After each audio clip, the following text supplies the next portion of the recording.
Hebrews, Hebrews. This is Prophets of Awakening. This is our Women's Advanced Bible Study for Thursday night, 23rd of February, 2023. What we'll be dealing with later on in the class is I'll be dealing with 1 Samuel chapter 25. I'm going to read all of it, but the focus is going to be on Abigail. We want to break that down. So I'm asking everybody to go to our YouTube channel. New listeners, Prophets of Awakening is a channel, and check out our videos. It's a lot of information given, and the videos will connect dots for you, lead you into the truth of the Holy Scriptures. And if you like what you are hearing and receiving, I'm asking you to like, share, and subscribe to the channel. It'll be greatly appreciated. And for those that don't know, this is a non-Messianic channel. We deal with the Tanakh and the Torah. The Tanakh being the Old Testament, so-called Book of Remembrance, and the Torah is the first 5 books of the Old Testament that was given to Moses by the Lord of Hosts. Shalom and welcome to Prophets of Awakening, and welcome to our Women's Advanced Bible Study. We're going to do our normal routine, which is a moment of silence, prayer. We're going to read the Psalms. We're going to do some women's health. Then we do a little current events, some need-to-know information. Then we'll open up for some Q&A and dialogue. Then we'll go into the topic that's in the room, it's 1 Samuel, chapter 25. Okay? This moment of silence is for the Lord of Hosts and all that He's doing to bring about our prophesied deliverance from our this captivity we've been in. Oh Lord, I pray unto the Lord my God, we make our confessions, O Lord, the great and dreadful God, keeping covenant and mercy to them that love Thee and to them that keep Thy commandments. O Lord, righteousness belongeth unto Thee, but unto us the confusion of face as it is this day, to the men of Judah and unto the inhabitants of Jerusalem and unto all Israel that are near and that are far off, through all the countries whither Thou hast driven us, because of our trespass that we have trespassed against Thee. As it is written in the laws of Moses, all this evil is come upon us in the land of our captivity, here in the Americas, Caribbean, Great Britain, Africa, and abroad. O Lord, according to all Thy righteousness, I beseech Thee, let Thine anger and Thy fury be turned away from Thy city Jerusalem and Thy people and Thy holy mountain. O Lord, hear this prayer, cause Thy face to shine upon Thy sanctuary and Thy people for Your sake. O Lord, open Thine eyes and incline Thine ears to hear and to behold our condition. O Lord, forgive. O Lord, hearken and do. Defer not, for Thine own sake. O my Lord, for Thy people and Your land need You desperately at this hour. Peace be unto you. Okay. So with that being said, we're gonna open up for Psalms, the reading of the Psalms. Yes, shalom everyone. I am getting feedback. I'm sorry. Okay. Go ahead and read it.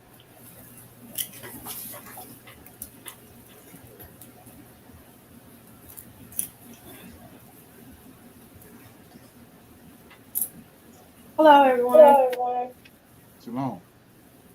Okay, I'm going to be reading Psalm 17, a plea for God's protection, a prayer of David. Hear the right, O Lord, attend to my cry. Give ear unto my prayer that goeth not out of these lips. Let my sentence come forth from Thy presence. Let Thine eyes behold the things that are evil. Thou hast proved my heart. Thou hast visited me in the night. That has tried me. Thou shalt find nothing. I am perfect, that my mouth shall not transgress. Concerning the work of men, by the word of Thy lips, I kept me from the path of discord. Hold up my going in Thy path, that my footsteps slip not.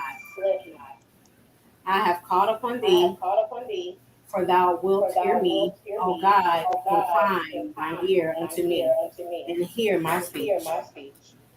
Shade Thy marvelous loving kindness, O Thou that savest by Thy right hand, them which put their trust and thee from those that rise up against them. Keep me as the apple of the eye. Hide me under the shadow of the wing. From the wicked that oppress me and from the deadly enemies who compass me about. They are enclosed in their own fat, with their mouth that speak proudly. They have now compassed us in our steps. They have set their eyes bowing down to earth. Like as a lion that is greedy of his prey, and as it were a young man lion lurking in the secret. Arise, O Lord, disappoint him, cast him down, deliver my soul from the wicked, which is thy sword. For men which are they hid, O Lord, from the men of the world, which have their portion in this life, who has belly thou fillest with thine hid treasure. They are full of children, and leave the worst of the substance of their days. As for me, I will behold thy face in righteousness, and I shall be satisfied when I awake with thy likeness. Okay, yeah. So, you got any comments on that? You got anything out of that? Okay, David expresses he trusted God not only hears, but also that he would answer when he prays. When David asked God to keep me as an apple of your eye, he was asking God to keep an eye on him and not lose sight of him because he was an apple of God's eye. David also asked God for protection by saying, "Hide me in the shadow of your wings." Okay, yeah, that's what I wanted to put the emphasis on. Which a lot of people look over is that verse 8. It says, "Keep me as the apple of thy eye, hide me under the shadow of thy wings." So whoever this God is got wings. That's everybody looking over that part. And then we also, it's another verse to complement that, which makes you have to do your research on it, is Malachi. Right quick, let me go to Malachi. Okay, Malachi is Malachi chapter 4 says, let me get it.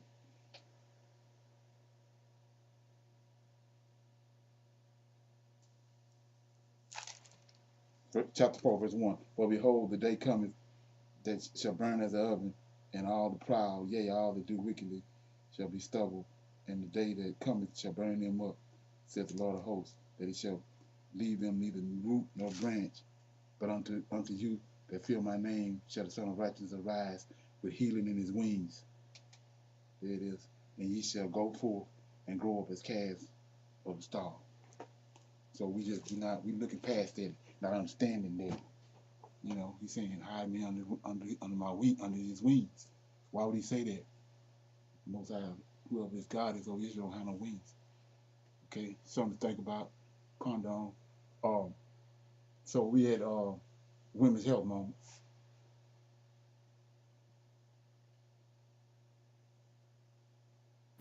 Shalom, everyone. Brother Leonard, can you try muted your mic? My Because mic? yes, sir, because when I talk, okay, shalom. Okay, that's better. I don't know why we're getting that feedback. Tonight, I'm going to talk about the health benefits of moringa. Moringa is a plant that is often called the miracle tree. The tree is native to India, but also grows in Asia, Africa, and South America. It has been used for centuries due to its medicinal properties and health benefits. It also has antifungal, antiviral, antidepressant, and anti-inflammatory properties. Moringa contains many healthful compounds such as vitamin A, vitamin B1, B2, B3, and B6, vitamin C, calcium, potassium, iron, magnesium, and zinc. Moringa has many benefits, and its uses range from health and beauty to helping prevent and cure diseases. The benefits of moringa include protecting the liver, protecting and nourishing skin and hair, treating stomach complaints such as constipation,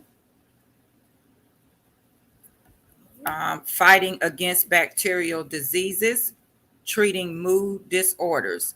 Moringa is helpful in treating depression, anxiety, and fatigue, helping wounds to heal, protecting the cardiovascular system, improving eye health.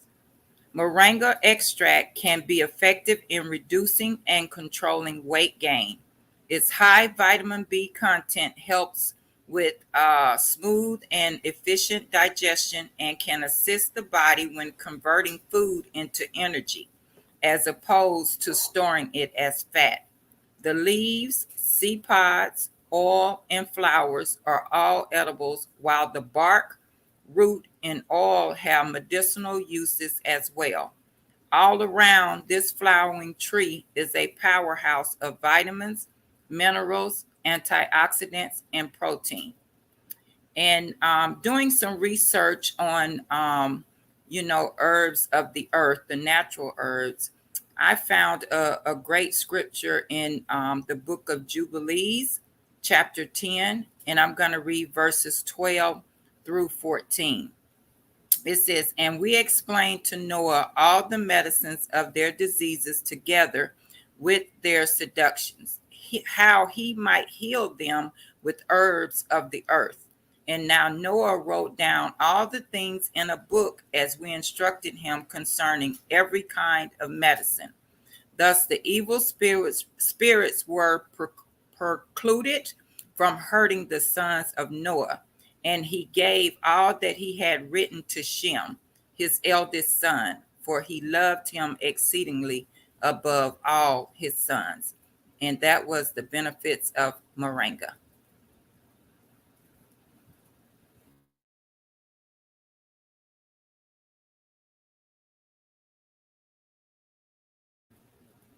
Brother Leonard, you're still on mute. Okay, so I want to add to that part of it. Where he said that he gave them roots and all that in Jubilees, and so where that's coming from is Enoch chapter 7, got maybe 7 and 8, got about 10 verses. So it says, so he says that, read that again, Jubilees. Yes, sir. Yes, sir. Jubilees chapter Jubilees 10. chapter 10. Just read it. I'll tell you when to stop. Okay. You want me to You want me start to with start with So verse you started 12? at verse 12? when you first started. Okay, Jubilees Okay, chapter Jubilees 10, chapter verse 10, 12. verse 12. And we And we explained to explained Noah to all the Noah all the medicines of their medicines of their diseases, diseases together with their together with their seductions, seductions, and how we and might how we heal might them heal them with with herbs of the herbs earth. of the earth. Okay, And right Noah there, And wrote, Noah wrote, right there, good. So he said we. So these are righteous angels showed them that. But this is what the fallen angels did. Chapter 7. They correcting it. So he says, and all the others together with them took unto themselves wives, each chose for himself one, and they began to go in to them and defile themselves with them. And they taught them, here you go. They taught them charms, enchantments, cutting the roots. See that? And made them acquainted with herbs. See that? But on the wicked side of it. So that's what the angels telling you, right? And what you read in Jubilees, they had to come back and correct that, give them things to counter that. So it says 3, and they became pregnant, and they bore giants whose height was 300 ells, who consumed all the acquaintances of men. And when men could no longer sustain them, the giants turned against them and devoured mankind, and they began to sin against birds and beasts and reptiles and fish, and to devour all other flesh and drink blood. Then the earth laid an accusation against the lawless ones. And so right here in this verse says, then the earth laid accusation against the lawless one. That's when the righteous one angels came. When the earth is the woman. So when the earth started crying out, he sent those righteous ones. That ties you into Jubilees. So anyway, chapter 8 says, and Aziel, this is one of the wicked angels, Aziel taught men to make swords, knives, shields, breastplates, and made them known to metals of the earth, and the art of working them, and bracelets, ornaments, and the use of autonomy, and the beautifying of the eyelids, and all kinds of costly stones, and all coloring of tinctures. And there arose much godliness, and they committed fornication, and many were led astray and became corrupt in all their ways. And some Jaza taught enchantments, cutting the roots, Aroma resolving of enchantments. Big taught astrology, and Kimball said, and these men perished, and they cried, and their cry went up to heaven. So back, like I was saying, that's when the righteous angels came, and that's what they're telling you in Jubilees. Okay, just wanted to add to that, get the full understanding of all what's going on, what's happening with that. Any comments? Okay, so before I read the play these current events, I wanted to I was brainstorming, right? And so I said that to enhance the conversation both with the males and females, and then when we all come together, I'm giving Psalms, Proverbs, Wisdom of Solomon, and Ecclesiastes. I'm giving that over to you guys to on your own time, the zeal that you have, the love for the scriptures, and start, tinkering with that, because you'll have more questions too, and it'll be more for a more intense conversation, and a more in-depth conversation if you start dabbling with those. These are the wisdom books: Psalms, Proverbs, Wisdom of Solomon, and Ecclesiastes. Read those, and you come across something, just write it down. Then you can bring it up on class. And like I said, it'll edify everybody. Excuse me, you said Psalms, Proverbs, Wisdom of Solomon, and Ecclesiastic. And so, if for the people that are familiar with the apocryphal books, and they have a apocryphal book, you got Sirach. You got books of wisdom. I think it's 7 of them. So you got Psalm, Proverbs, Wisdom of Solomon. These are in the King James and Ecclesiastes. But you also got Sirach, and believe it or not, Job is one of the books of wisdom. So you can check them out. But the ones that to focus on is Psalms, Proverbs, Wisdom of Solomon, and Ecclesiastes. Okay. Just when it don't take 15 minutes, 30 minutes. You can read a chapter or read a couple Psalms, and you'd be surprised. Okay. So with that being said, I'm gonna play this first one, and what this is about is like the stuff I've been talking about. Believe it or not, with everything going on in Ukraine and everything going on around the world, they just had a big dialogue about what's going on in Russia, and the Russians brought up 50 Cent. Imagine that. Let's look at it. Let's look at it. That don't get you to thinking. Okay.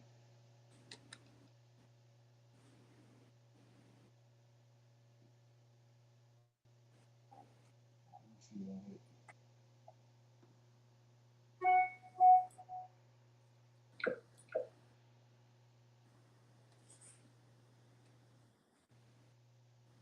Give me a minute. That way it worked. Okay.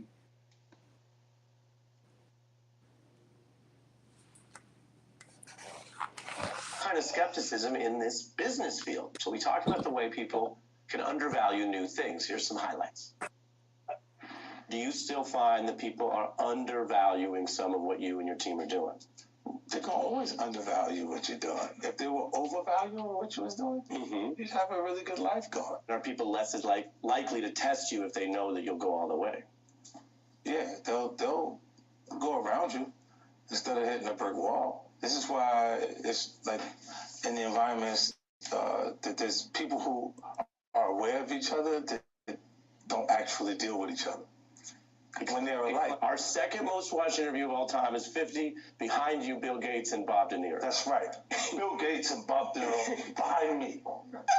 What was the one person that was in front of me? Andrei Kozyrev. Let me think of something to say or something. It's expected because my audience now is grown. Like I was saying, and they are watching your show. That's why it's number one. It's tapping into a side of the entertainment side, Ari, where the eyeballs, the person who just decides to look because 50 Cent is there, is going to learn something from the news as soon as I come off it. You see what I'm saying? Like, and they're already tuned in, and their ratings are already higher than everybody else. So did I tell you it was going to be number one the first time I came here?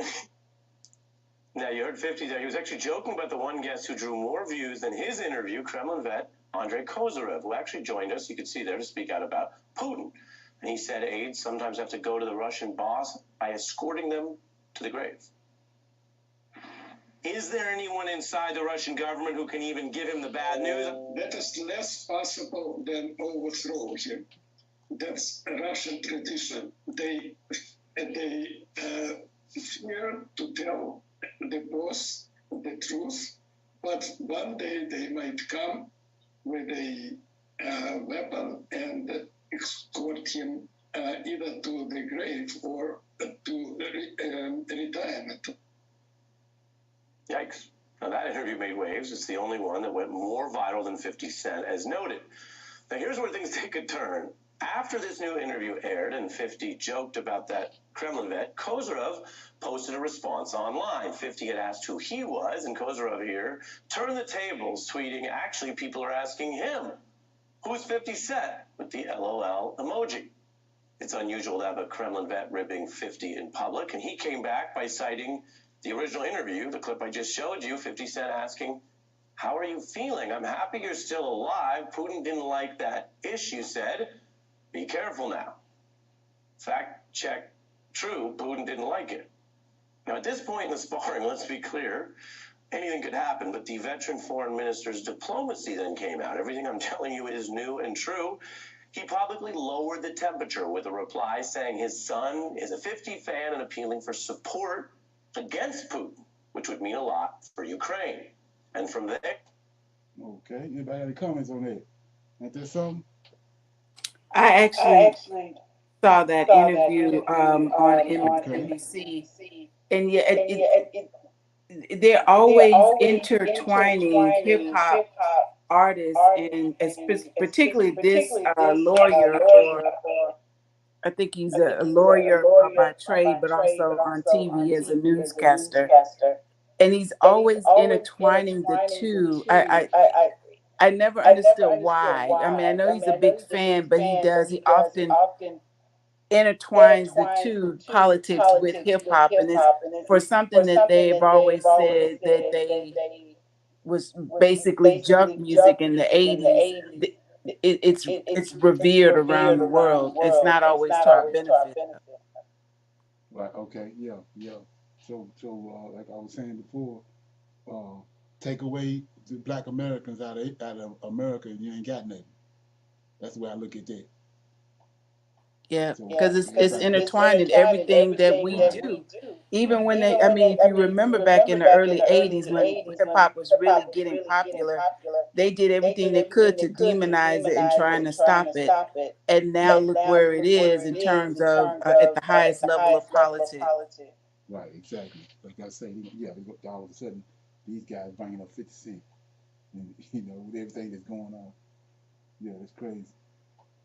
So here go another one. Trump back on the scene.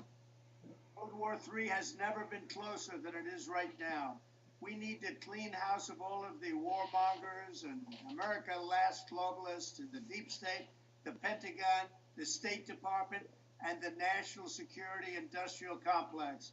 One of the reasons I was the only president in generations who didn't start a war is that I was the only president who rejected the catastrophic advice of many of Washington's generals, bureaucrats, and the so-called Yeah, it's 2 days ago. Back in bed. diplomats who only know how to get us into conflict, but they don't know how to get us out. For decades, we've had the very same people, such as Victoria Nuland and many others just like her, obsessed with pushing Ukraine toward NATO, not to mention the State Department support for uprisings in Ukraine. These people have been seeking confrontation for a long time, much like the case in Iraq and other parts of the world, and now we're teetering on the brink of World War III. And a lot of people don't see it, but I see it, and I've been right about a lot of things. They all say Trump's been right about everything. None of this excuses in any way the outrageous and horrible invasion of Ukraine 1 year ago, which would have never happened if I was your president, not even a little chance. But it does mean that here in America, we need to get rid of the corrupt globalist establishment that has botched every major foreign policy decision for decades. And that includes President Biden, whose own people said he's never made a good decision when it comes to looking at other countries and looking at wars. We have to replace them with people who support American interests. Over our 4 years in the White House, we made incredible progress in putting the America Last contingent aside and bringing the world to peace. And now we're going to complete the mission. The State Department, Pentagon, and national security establishment will be a very different place by the end of my administration. In fact, just into my administration, it'll be a very different place, and it'll get things done, just like I did 4 years ago. We never had it so good. We'll also stop the lobbyists and the big defense contractors from going in and pushing our senior military and national security officials toward conflict, only to reward them when they retire with lucrative jobs, getting paid millions and millions of dollars. Take a look at the globalist warmonger donors backing our opponents. That's because they're candidates of war. I am the president who delivers peace, and it's peace through strength. There was a reason we had no conflict. There was a reason we didn't get into wars, because other countries respected us. I entirely built, all right from the beginning, rebuilt our military. It's a big reason for that. They didn't want to mess around with the United States, and now they're laughing at us. We could end the Ukraine conflict in 24 hours with the right leadership. At the end of my next 4 years, the warmongers, frauds, and failures in the senior ranks of our government will all be gone, and we will have a new group of competent national security officials who believe in defending America's vital interests above all else. Okay. Any comments on that? What you think about that? I mean, the whole The thing to whole thing me to is me you're is talking you're about talking what about what I'm not a I'm big not a fan big of fan of Biden. I mean, I Biden. think I think the I think the Republicans and the Republicans and the Democrats Democrats are are two sides of two the sides same of the same coin. coin. Right. However, However, all of his all of his blustering blustering about what's about going what's on when going the on president when of the the United president of the States is United out of the States is out of country, the country, he failed he failed to to realize that realize that those of us those who of have us who common have sense common sense realize realize we may we not may have not have he may not have he may not started have any started foreign any wars, but foreign he wars, but he definitely started definitely a started a domestic one domestic one and put us and put more us on the more brink on of the a brink of a domestic war than domestic he's war than ever he's ever done done or or anybody else anybody else before him before him since the since Civil the War. Civil War. Right. You're right. Exactly right. Any other comments on that? I don't know if I you don't know guys if you guys noticed, but he noticed, but says he when I says when get I back in get back in office, office, when Right. I, Right. I, Yeah. yeah, I yeah, saw I that saw that yesterday. yesterday. I was I watching was that, watching and that that, is and what that is really what stood really out to stood me. out to me. Right. That's that's the Edomites and they sending a message out. How is Right, he able? Right, How is he able to get back to that form to do that right, and to right, and speak to after of all what speak that of done he's what gonna happened? he's do. gonna do. Yeah. Mm-hmm. After all that done happened, he got this platform back. Right. Right. That's crazy. So they letting you know. Hmm. Okay. So I got a little need to know information right here. This tied to what I've been telling you from Jump Street that us leaving here is right around the corner. You see what's going on with Nigeria and what the big old financial complex they're building over there, Echo Atlantis. And you see what's going on in Ghana. Well, check this out.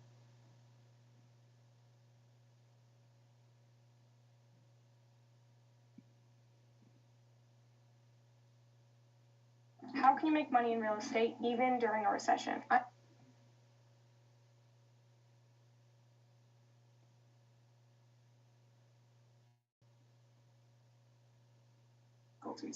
This is partially a result of the difficult economic climate that has existed for a long time. Under Robert Mugabe's rule, Zimbabwe continued to deal with economic difficulties. In the early 2000s, the domestic economy of the nation fell apart, and in 2008, the nation experienced hyperinflation, which wiped out savings in local currency. But the country has not given up, and so far, it has increased its efforts in recent years to revitalize its financial industry and has been taking aggressive actions to restore confidence in the sector. These days, Zimbabwe is dreaming big and has plans to build an offshore financial sector that will rival that of Dubai. Hello, and welcome. This is Rain Smith, and you're watching the New Africa channel. Zimbabwe intends to compete with destinations like Dubai and the Isle of Man for foreign investment by establishing an offshore financial center in the tourist location of Victoria Falls. Finance Minister Mufimbi stated in an interview that the success of the Victoria Falls Stock Exchange, which is seeing a boom in listings, was the trigger for this initiative. We want to compete with any offshore financial center in the world, he said.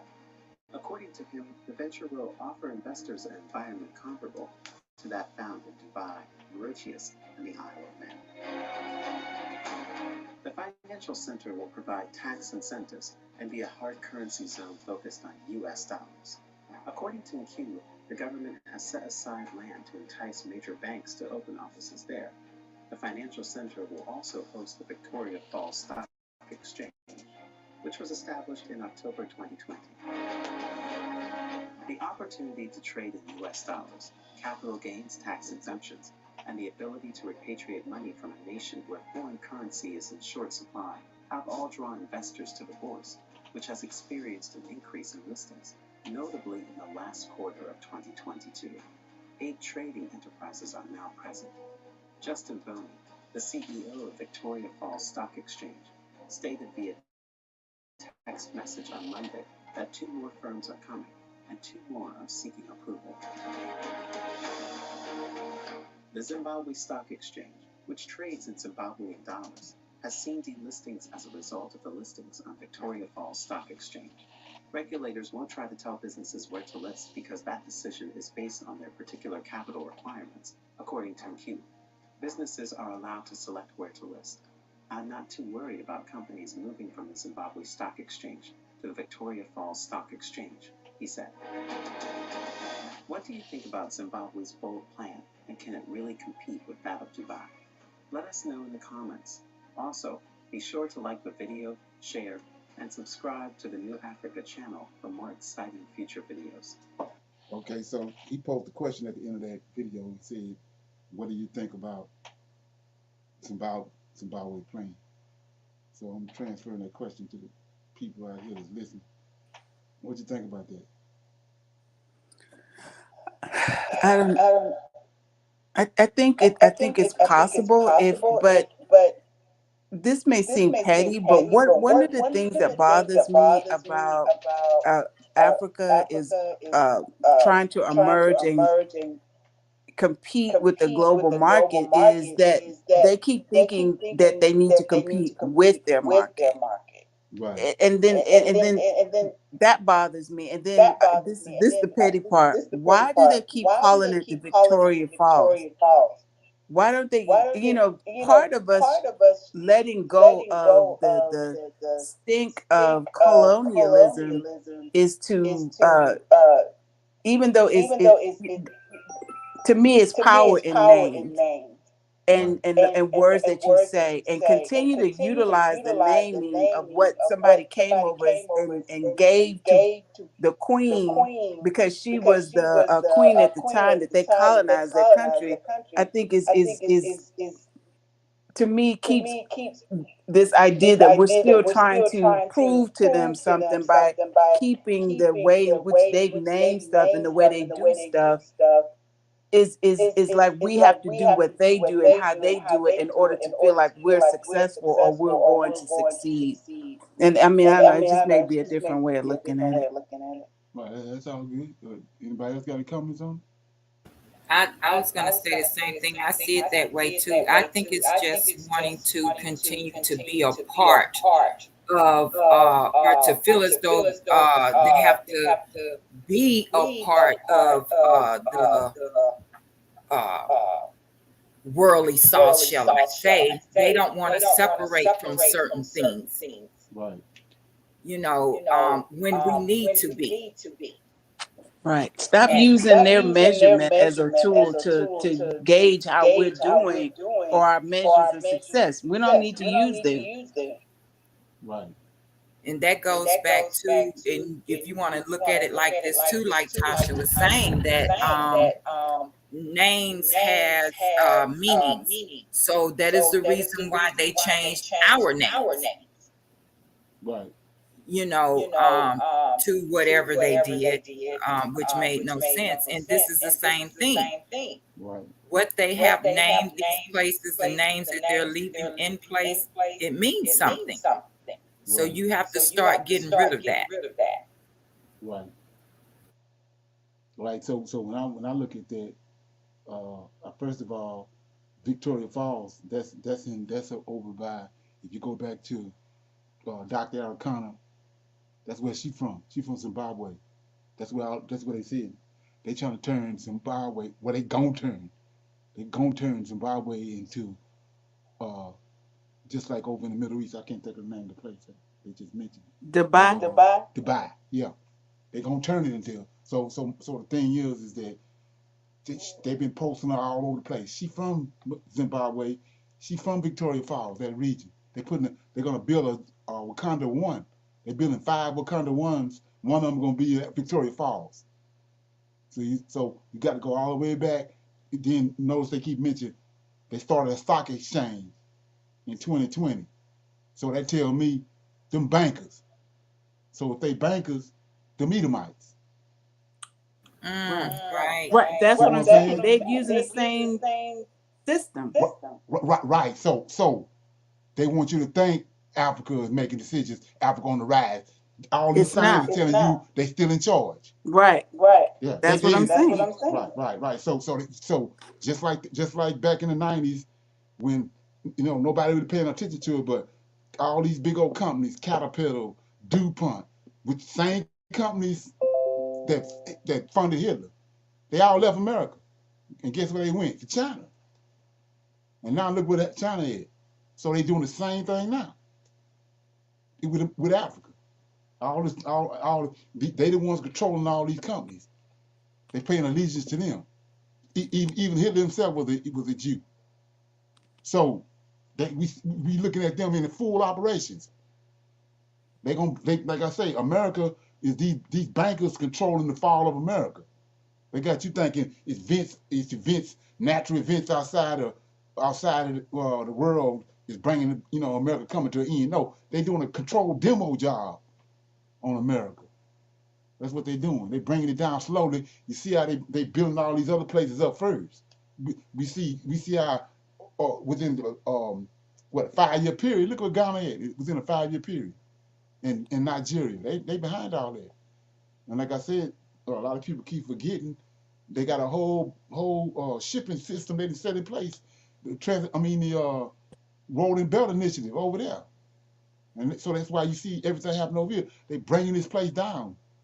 But they synchronizing it. So when this go down, that's over there gonna be already in place.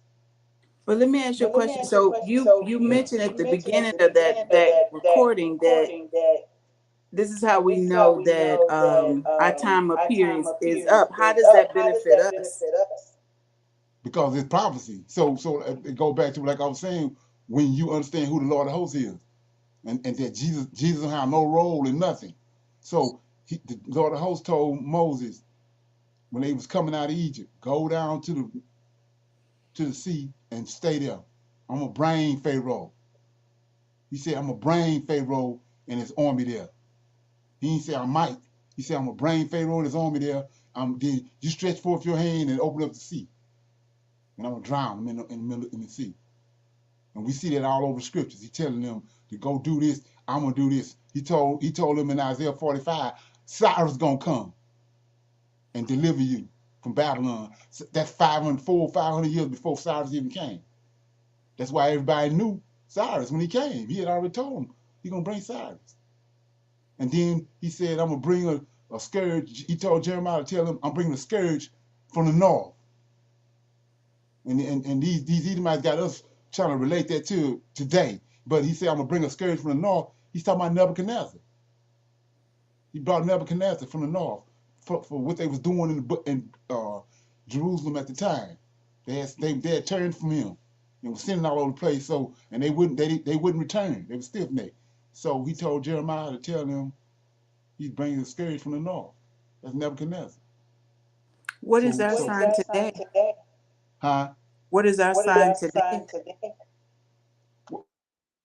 What we see now, you know, this ain't gonna last. He already prophesied when Jacob and Esau was born. That was, he says, it's a sign. If these two out of them two boys, if Jacob ain't ruling, which we know he didn't, he got Jacob. Most High caused the nation of Israel to cease in 143 BC. Esau took over, Jacob's brother, twin brother. So he been ruling. Now we see he bringing Esau to the end. And he's bringing the end of when Jacob reached out of the womb and grabbed Esau's heel, that's prophesying what's getting ready to happen. The end of the world, the end of the whole situation.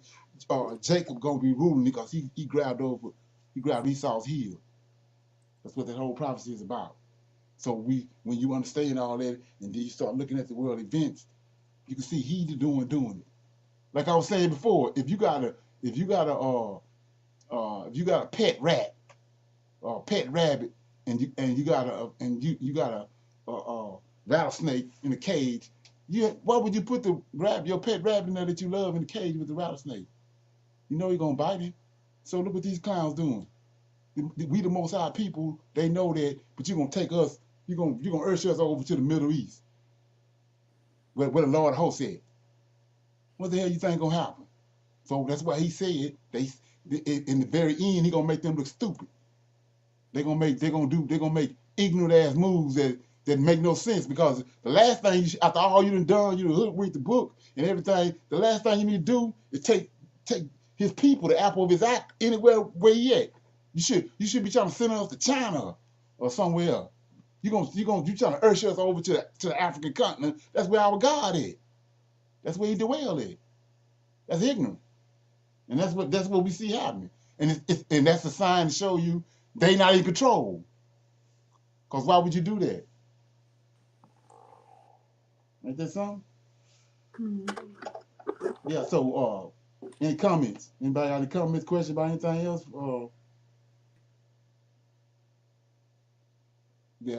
Before we move on? So as these world events continue to emerge and come about, it is really, they're thinking that they're making progress with all these investments and stuff like that, trying to get us to go back home. It's actually the opposite is true. Right, exactly. And on top of that, they have our records. Our records ain't lost. They got them. They got them in the Vatican. So it's showing you how ignorant they are. They know who we are, and they know where our God dwell at. They know who he is. And now you got plans cause of greed. See, they can't send us nowhere else but Africa, because that's where all the resources is. They done depleted everything else everywhere else. Now they want to cut costs because of greed. What it costs them to transport all that to their countries and to America, crossing the sea and all that. They want to go right there where the continent at and build it up right there. That's greed. And that's going to be their downfall. Huh? And that's going to be their downfall. Yeah, that's their downfall. It's already been prophesied. That's what's crazy. The crazy part about it. Yeah, and like I say, with that being said, you see how these bankers work. They the ones, like I said, they behind the lost 10 tribes, and America is Israel, all that. They behind all that propaganda, the New Testament, all that. They behind all that. But it get to the point where we at now, you're making dumbass decisions like you're making now. That's the Most High. Yeah.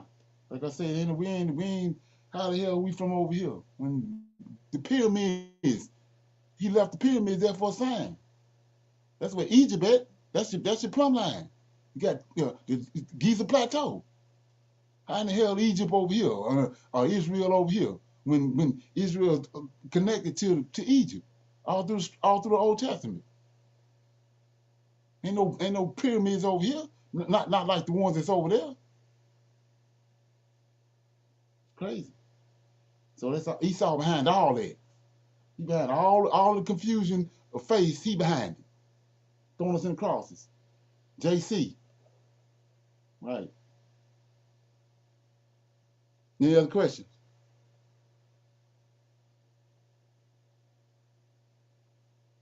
Okay. Oh, you got something you want to share with us, Michelle? Yes. Shalom, everyone. everyone. We I guess I'm gonna start out this way, go back some. I was in listening in a room on Clubhouse here maybe a week or so ago, and in the room were shall I say worldly sauce women and Hebrew Israelite women. And of course, you could totally see the difference, right? And so the brother that was running the room was trying to get the women to see the difference and how the Hebrew Israelite women are submissive. They are not loud. They are not talkative all the time, right? So I was listening in on that, and the worldly sauce women were saying that being submissive was not something that comes for free. That he has to have a certain type of money, certain type of job, certain type of car. Right. So Brother Leonard was speaking of earlier at the beginning of our class on the book of wisdoms, right? So I was reading in the wisdom of Sirach, right? Chapter 26. And verse 1 says, happy is the man who has a good wife. The number of his days is doubled. A noble wife gladdeneth her husband, and he lives out his years in peace. Right? That's the word of the Lord. Nobody else. Not me and not you. It does not say happy is the woman who has a good husband. And it just showed me while listening in that class, because I didn't say anything, I was just listening, that how far we off are as women in today's world. And there are very few of us that I can say are Proverbs 31 women, because I can't see the Lord, and we know that he's not gonna connect a worldly sauce woman with a righteous man. It's not gonna happen, because he's going to be off track if that happens, right? So as Hebrew Israelite women, we also have to be careful. And this is something, ladies, that I was thinking about that we really can read up on is Sirach chapter 26, because it really says a lot on a virtuous woman. And it is the word of the Lord. And if you are a Hebrew Israelite woman, this is a great book to read and chapter. And Brother Leonard, I just want to know how you feel about that, or any feedback on that.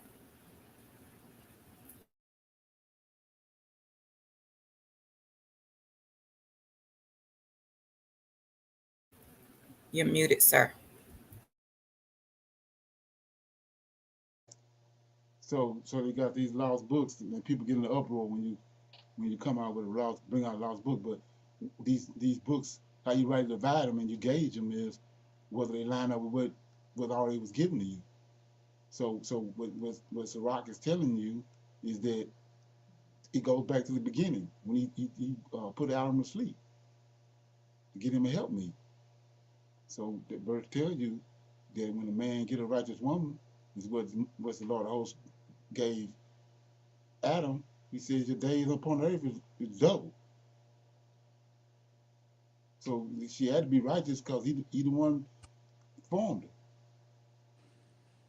So that goes right along with this. That's what you call line upon line, precept upon precept. It's already complementing what was already said. You know, that's the way I look at that. Okay, Can Can can I can comment I about comment that? about that? go ahead. I might be That out of might be order, out so of feel order, so free to feel correct free to me if I'm correct me wrong. if I'm But wrong. one of one of the One of things the that things not that necessarily, not I'm just necessarily I gonna was say just how I gonna feel say how I feel bothers me bothers me is that there is is that this there is this idea or idea or perception that perception that gets gets portrayed that portrayed that submissiveness submissiveness is a weak is a trait, weak trait, Right. especially in the especially in the in the both on to both me. on I'm to gonna me. say I'm this, gonna and say because this, I'm and still because learning I'm on still both learning on sides both though. sides though. So to So be to because be if you look because at if the you look at examples the of the examples of the women women that we've that seen we've so seen far, so far, both in our own both in our own individual study, individual but study, also but in also listening in in the listening in the class, class, these women these women may be may be they pick and they choose pick their and choose battles, their but battles, by no but by means do no they come means do they across as come across being as weak being weak or or submissive in the submissive way in the that the way that the world world perceives them. perceives them. Right. To me, to To be me, to be quiet doesn't quiet make doesn't you make you soft. soft.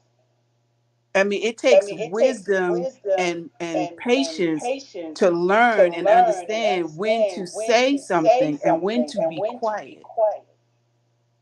And Right. just Right. And because just you have a because you lot have to a lot to say say doesn't make doesn't you make you boisterous. It doesn't boisterous. It make you doesn't make you argumentative. argumentative. And even And those even those traits are traits not are not negative negative if if if if displayed in the right displayed in the right context. context. So, I mean, So, we I could talk mean, we about could this, talk or I about could talk this, or about I this could talk all about day, this but all day, I but have a I have a problem with this problem with this idea idea that we that we are are walking around with walking our around with head our head down down behind a man behind a man and saying nothing and until we're saying nothing told until we're to. told Because to. that's not, Because to me, to that's not me, who we that's are. not who we are. Right. Um, great. Great. I'm like I'm you, like Tasha. you, I could Tasha. talk I could about talk this about all this day all long. day long. And And being being submissive submissive does does not not mean that mean that you get in the you get in corner, the sit corner, down, sit down, shut up, shut hold up, your head hold your down. head down. That Right. that That and I think and I that's the think way a that's the lot of way a lot of women look women at look at when you when bring you up bring up submissive. When submissive. you When mention you that mention that word, word, it it turns turns into into panic panic mode, and mode, a lot and of a lot of people people have a have a misunderstanding of misunderstanding that. of that. We are We are far far away from away our from culture our culture as Hebrew as Hebrew Israelite men Israelite and men women. and women. Right. And And if you are if you are connected to a connected to a righteous righteous man, man, he is he not is going to not make you going to make feel you that way, feel and that you're way, not and going to you're not feel going to that way. feel that way. There is There is just just an an order. order. Um, you Um, know, you know, when we when we were, were, created created as as a a helpmeet helpmeet for the for man, the man, now now it's it's it's totally totally different, different, and we have and to we get have to back to get the back to the ways ways of old of old as Hebrew as Hebrew Israelite Israelite women, not women, saying not that we're saying that any we're any lesser than the lesser than the man, or man, or they're telling they're us to sit telling down, us to shut sit up, down, and you only shut up, and speak you when only I speak when I say you can say you speak. can speak. Right. Exactly. Exactly. Hmm. Because if you And look at, because looking at Because looking nature, at if nature, we even if go we even by the go by the symbolism of the symbolism of the lion, lion, it is the hmm it is the lioness that lioness that provides. provides. hmm But hmm it's the It's the lion that's the lion that's the protector. And by protector. no And means by is the no lion means is the weak. lion is weak. By no By means, but no she means, is but she is submissive to that submissive to lion that because that lion, lion because knows that how to lion take knows care of how that to take care of that lioness. lioness. Exactly. Exactly. So Right. you Yes. Right. can't So you you can't can't apply apply a a Hebrew or Hebrew or Israelite Israelite man with man with characteristics of the characteristics of world the world, Hmm. and then try and to then put him try to over a put him over a woman woman who is trying who to is trying to live by live the by law the and the law word of and the word God of and then God, Come tell on. her and to then be tell her to be submissive. submissive. That ain't Come gonna on. That work. ain't gonna It's work. not going to It's not work. gonna work. Right. So you have to go back to the creation. Like I was saying, it's all about DNA. Like I was saying about what we just dealing with Victoria Falls and all that. When you understand the system that's in place, you can read the signs. So why is a lion as powerful as he is? Let's even say a silverback gorilla, powerful as he is. Why is he afraid of a man? Cause that's what the Most High put him in, to be afraid of a man. So I want to go. I'm in the Book of Enoch. So the Gentiles, they lied to us and told us the Gentiles is, the Japhet, that's Noah's son, but they not. So when we got kicked out of the land of Israel, he said he gonna cast us among our enemies. So our enemies, they got a whole different way of living. And the Gentiles are descendants from Cain, which is, they came about from an illicit sexual act. So that spirit on them. So let's look at it. I'm in the book of Adam and Eve. So this is what we've been. Nobody not applying the 400 years of being a bunch among illiterate and sexually people that's sexual. So it says, verse 4, I'm in 20 of the book of Adam and Eve. It says, then he gathered many crowds to play and play on them, and when they played, it greatly pleased the children of Cain. These are Gentiles. Children of Cain. Cain came from the serpent, who fanned themselves with flames of sin among themselves, and they burned with fire while Satan inflamed their hearts with one another and lust. See that? We wasn't dealing with all this, not in the manner we're dealing with it now. Right. For 400 some years. So he says, and lust, and increased among them. Satan also taught Tubal to make strong drink out of corn, and Tubal used this to bring together crowds upon crowds. That's houses, bars, liquor places. See that? So this is what they was doing. And he brought into their hands all kinds of fruits and flowers, and they drank together. And Tubal did this to multiply the sin greatly, right? He also acted with pride. He taught the children of Cain to commit all manner of gross wickedness, which they did not know until then. And he put them up to all kinds of deeds, which they did not know of before. Then when Satan saw that they obeyed Tubal and listened to him in every thing he told them, he rejoiced greatly, and he increased Tubal's understanding until he took iron, and with it he made weapons of war, killing, slaughter.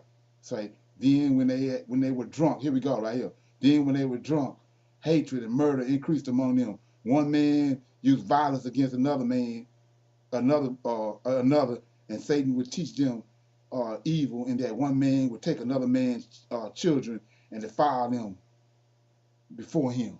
So this is where the misunderstanding of being submissive is.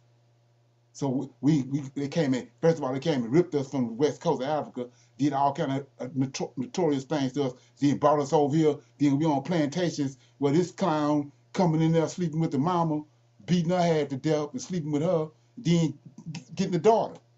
Come back the next day and get our daughter. That's why we disoriented. Because that's what submissiveness got twisted up here. That's where we at now. So my point is this: it's the DNA that's the Most High telling us that's gonna survive that. Cause a whole bunch of intermingling going on now. You got people that look one way, but they were fathered by these people. They got a one type of appearance, but that's not who they are. You are who your father is. This is what they was doing right here. Right here, I just read.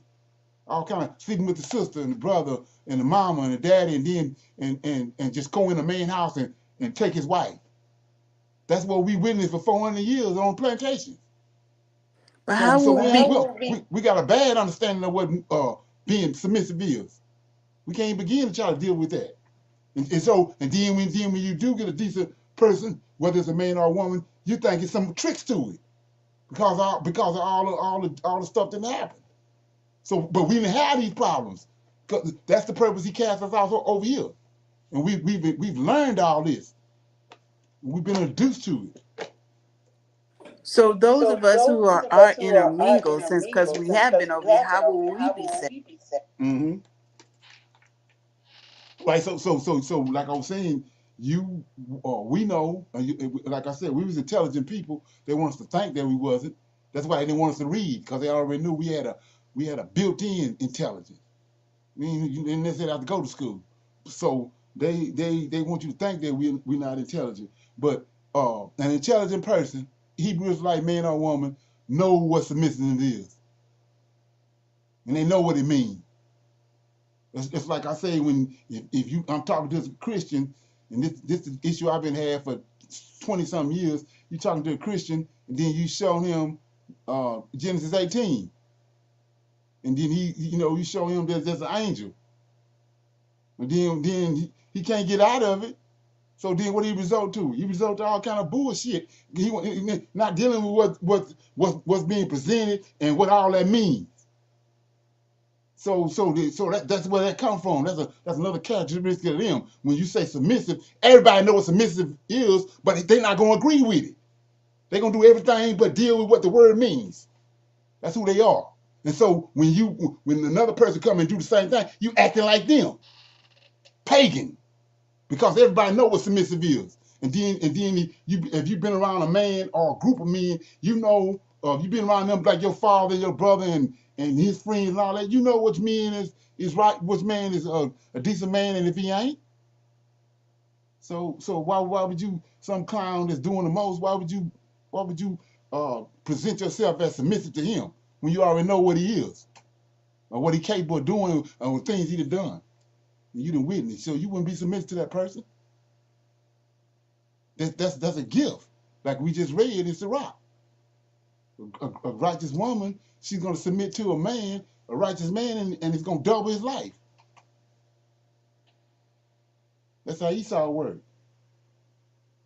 Like I said, he put JC on. They passed everything they do down from one generation to the next. They know what they did with JC. They know they're not gonna come out and say, you instead of breaking out. It's amazing that you're able to see what they done, but they're not gonna admit to it. And the goons they got with them that look like you, they ain't gonna submit to it. Right. That's how that works. And one more thing, a righteous man knows whatever he sows, he's gonna reap. Right, exactly. He is not going to say one thing and do another. He's gonna lead you right. Right. He's And gonna. if he do, it's time to go. If he do, Right. it's time to run. Yes. Right. Yes. Okay. Shalom. Yeah. Girl. I didn't very, very late. All is doing well. Um, about the word also one of the word meek. And it says the meek will inherit the earth. Others feel that word means, but it doesn't. And just like we were speaking of, submissive means to obey and be humbled, or to be, low rated in the relationship. Those are two words that people take and twist it for their benefit, I think. What you guys think? Agree. They twist the understanding of it too. That's what I'm saying. They play crazy as if they don't know the understanding or the definition of the word. So I was reading a couple of weeks ago in the Genesis Apocrypha, and when it tells you how that when Sarah was having that conversation with Noah, with Abraham about Hagar. Hagar, she said that Sarah checked herself as far as her tone, her anger. She seen that she was overstepping her bounds in her anger, and she controlled that. That's unheard of today. And so where we get that from? We get that from them. They violent, and we thinking that's cool. Like I said, it's not. They didn't put all these connotations on sex, like that's the bed is no limit. No, it's things that you don't do in sex, and then you don't put the emphasis on sex that they do.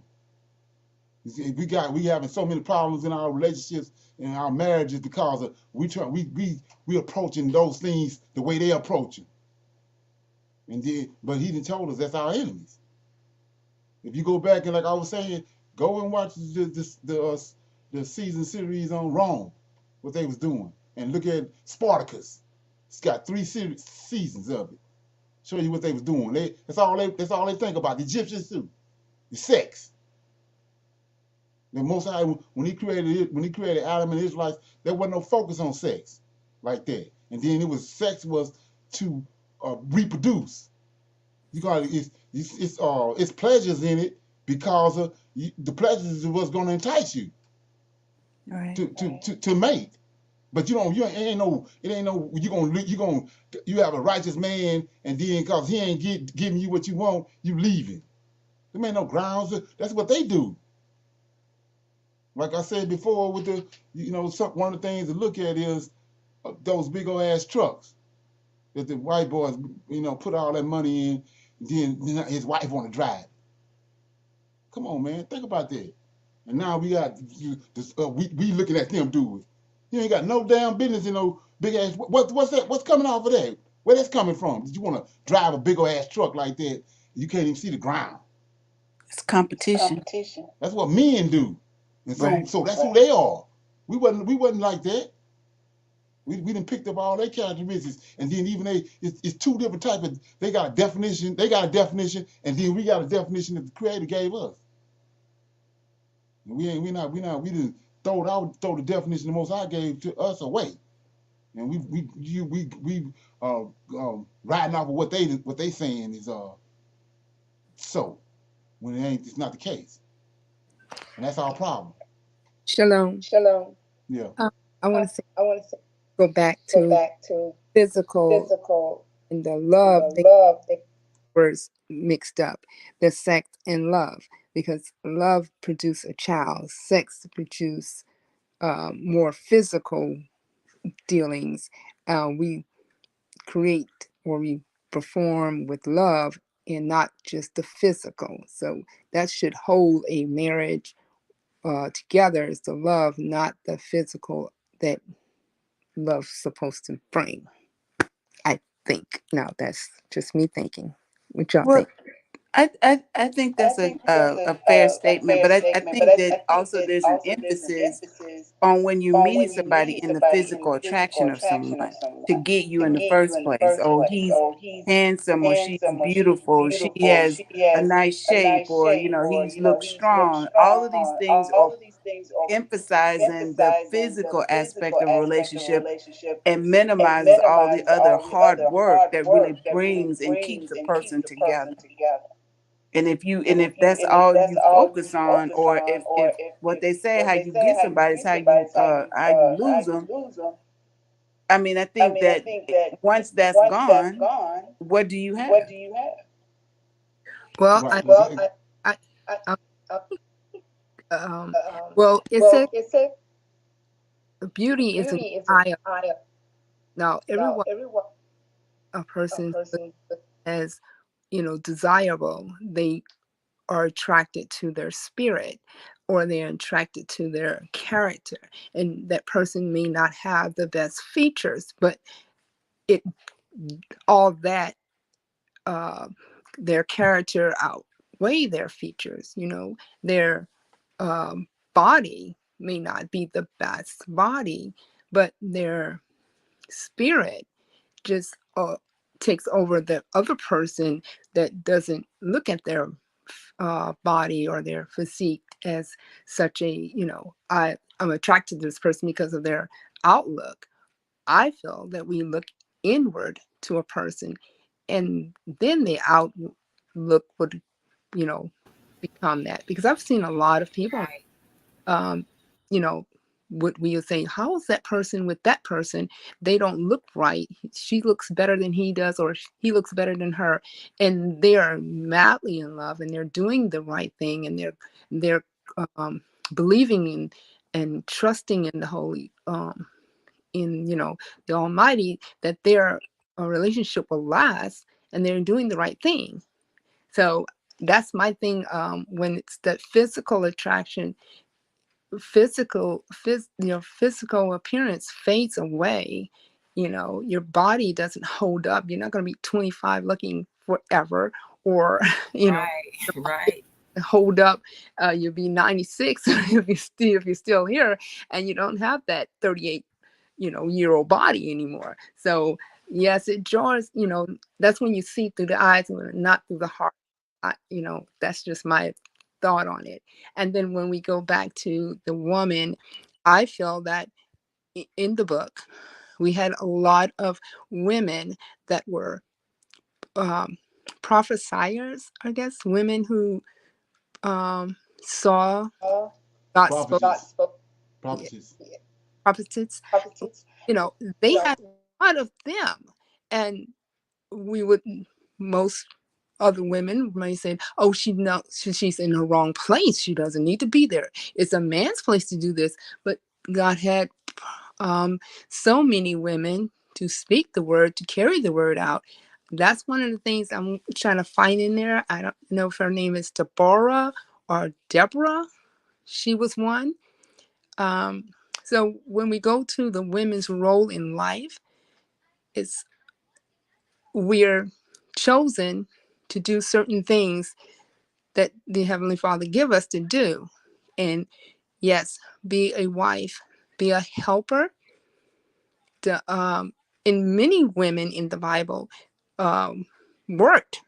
They provide also clean and everything within the home, but yet one of the women so um, dyed. She made cloth and changed, the purple and the red and all that. She helped provide for the home too.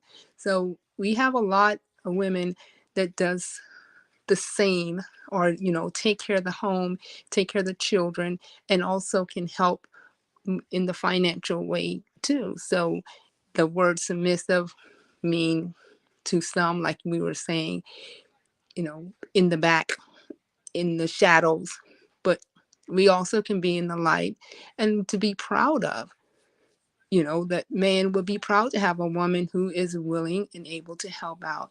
I think the voice of a woman over speaking, um, taking over his role of, you know, putting down the rules, or not so much of the rules, but, being the man of the house and not overspeak over him and belittle him.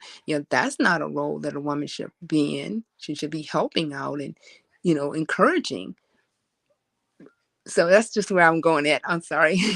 Yeah, guys, go ahead. Get the question right here. Mike is asking. He said, where is the word submissive in the scriptures?" So to answer that, it's not submissive.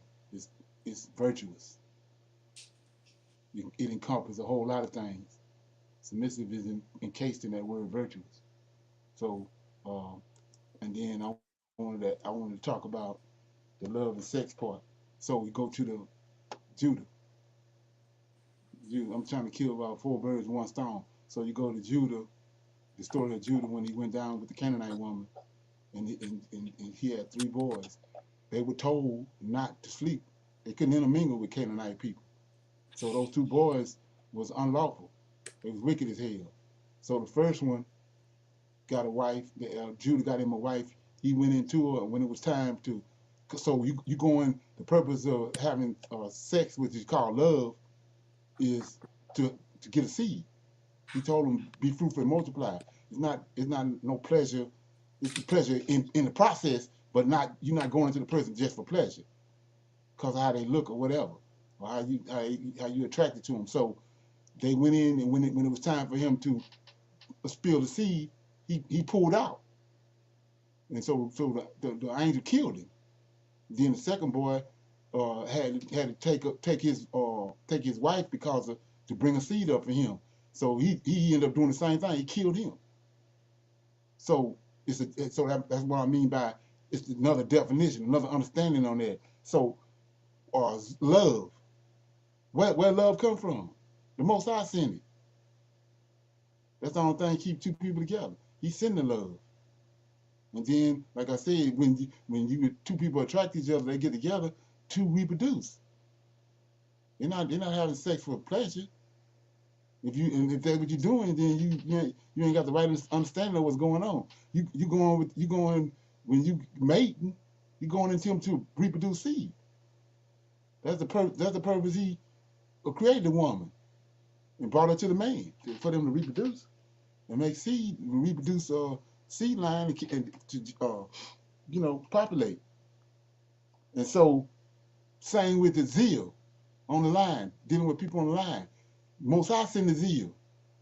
You ain't got no zeal. You ain't not. If I say I'm giving Psalms and Proverbs and the wisdom of Solomon and Ecclesiastic over to you, then if you ain't got no zeal, you ain't gonna mess with, you ain't gonna do shit with it.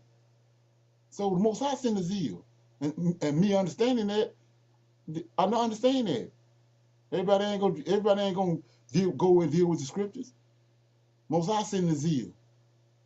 He send the understanding. He send the he doing all this, like I was saying with the Pharaoh. You see, all the way through the scriptures, he dictating everything. When Abraham needed a wife for Isaac, he sent his servant to go to his mama land. Not know anybody he came across, and he thought looking at Google at it. He said, "Go to your mama land, seed line," and he went over there, and then he guided him. The servant already knew to count on him. He said, "You direct my step. Everywhere I go over there, when I get there, you direct it. I'm just going to follow your lead." So he brought him to the well. He brought Rebecca out there. He said, whichever one of these women come out here and give me water and give me straw and vinegar for my camels and my sheep, then that's the one it is. So she came right out there, did everything he said. And then when they came back from, he brought her back, Isaac saw her coming. She saw him. The Most High brought the love. That's what we not depending on him. He the one doing all that. Isaiah said that I and the children whom the Lord have given me. They never did exclude the Lord of hosts. They understood that he the one behind all that. He's doing everything. And these people over here, because they pagans, they don't understand that. They excluded the Lord. And we doing the same thing they doing. That's so sex. That's what they doing. Like I said, that's what sex is what brought about abortions. Cause you want to have sex, but you don't want to have no kid. But that ain't why the Most High have sex. That ain't why. That's not the reason he bring love. He don't bring love for you to have sex, and then and you're not with the intent to get a kid. That's how they think. So that when you're doing that, you're putting too much emphasis on sex. And believe it or not, that's a whole lot of the problem with our unions that we are going on today, because we thinking like them, you know. True. Any comments? So true. I wanted to kind of go back on what Cheryl was speaking about when she was talking about looks, right? And Right. I don't know if you guys saw the video, I don't know, a month or so ago, where Black lady had made a video saying, "Why are all the plain Janes getting the men?" Right. That you had played that, right? So in the wisdom of Sirach, right? Chapter 25, verse 17 says, "A woman's wickedness changes her looks and darkens her face like a bear." Okay. So that goes right. That says a lot right there. And then same chapter, verse 21 says, "Do not fall down before a woman's beauty, and do not greatly desire her for a wife." Right. So it has a lot more to do with other things besides her beauty. And a lot of women feel as though because they have beauty, they got on a ton of makeup and don't got the BBL, they got the body. Right. they should be, getting the attention of certain men. They should be, getting the attention of certain men. Right. Exactly. Exactly. And we read I think it was last night, where Satan appeared to Adam on top of the cave as a beautiful woman. So you see Yeah. where that's their definition. That's a pagan way out. Everything focused on sex, man. That ain't the Israelite Adam descendants. That wasn't their focus. Like I said, that's the crazy part about them eliminating our history from when we was in Africa. Even though we had been cast out of the land of Israel, we ain't think like that. We ain't had no culture like that. We weren't doing that. It was even recently when in Harlem, back when Chicago and Harlem had it going on. Black folks weren't doing what they doing now. It's after they integrated us and all the tricks they use in Hollywood to get us to where we at today. But it just came natural, like I said. It came natural that we didn't deal with them. Right. And hoodwinked us through television. Right. Yes. Social media and television and it hoodwinked us, but we wasn't thinking like that. That's a whole we didn't, like I say, we didn't been hoodwinked. Bamboozled. Okay. Okay. So I got this right here I want to play. Again, before we go into the reading out of 1 Samuel, let me get it. Here you go. Get some comments on it. Hello and welcome back to Redirecting. I'm going to be sharing a very, very interesting article that comes as no surprise to me at all. This is an example right here, what I'm talking about. Thinking like a pagan. Apparently, there is a mega church pastor by the name of Andy Stanley who says that the Ten Commandments do not apply to Christians. Now, I'm not surprised at all because right now in Christianity, anything goes. Apparently, you can do whatever you want, whenever you want, and expect to be whisked away and raptured to heaven, regardless to what you've done here on the earth. That is the thinking right now we see in Christianity, which is why everything is happening and everything is being excused and glossed over. Now, we know that no one in this world is perfect. No one in this world is without sin. The Bible says, he that is without sin cast the first stone. But there is an expectation of repentance. But according to Christians, certain things just don't apply to them. But let me tell you what this all means in a nutshell. I'm going to break it down to you. If you have a pastor or anyone telling you that the Ten Commandments do not apply to you, take a listen at what they're really saying. Now, the first commandment says, and I'm going to use their translation. We don't go by the names of Lord and God and Jesus or any of that. But for the sake of this video, I'm going to use the commandments as they would read in some of your Bibles. The first commandment says, I am the Lord thy God. Thou shalt not have any strange gods before me. So if this pastor, this mega church pastor, Andy Stanley, says that the Ten Commandments don't apply to you, then basically what he is saying is, one thing my prostate cancer. Sorry about that.